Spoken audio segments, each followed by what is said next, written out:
तो चलिए आज मेरे प्रिपरेशन का डे 60 है और आज जो अपना टारगेट सेट आउट किया हुआ वो सोम का मेरे को रिवाइज करना और मैं आज रिवाइज करूंगा वो है simply stress and elastic constant का। हुक्स लॉ क्या है? तो हुक्स लॉ क्या है? Stress is directly proportional to strain, उसको बोलेंगे हुक्स लॉ, जो कि ऑन एक्सियल लोड पे होगा, ठीक है।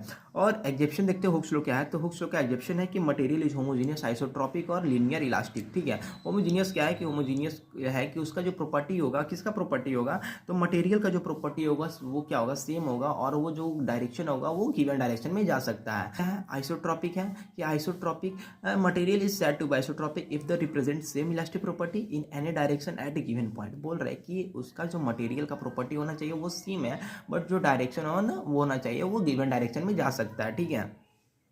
फिर आगे है कि आइसोट्रॉपिक क्या है और ऑर्थोट्रॉपिक क्या है। तो आइसोट्रॉपिक क्या है? एक इंडिपेंडेंट इलास्टिक कांस्टेंट है, और जो ऑर्थोट्रॉपिक है वो गिवन इंडिपेंडेंट इलास्टिक कांस्टेंट है, ठीक है। स्ट्रेन क्या होता है? स्ट्रेन होता है change in dimension by original dimension, उसको बोलते हैं हम स्ट्रेन। कुछ पॉइंट देख लेते हैं। तो है कि स्ट्रेन एट राइट एंगल और perpendicular to direction of load is known as lateral strain. बोल रहा है कि स्ट्रेन एक टाइप का क्या बोल सकते हैं? राइट एंगल है, और वो एक परपेंडिकुलर डायरेक्शन ऑफ लोड को हम क्या बोलते हैं? लैटरल स्ट्रेन बोलते हैं, ठीक है। Longitudinal stress is directly calculated from Hooke's law. बोल रहे लॉन्गिट्यूडनल स्ट्रेस को हम डायरेक्टली कैलकुलेट कर सकते किससे? Hooke's law. हुक्स लॉ क्या है कि stress is directly proportional to strain, ठीक है।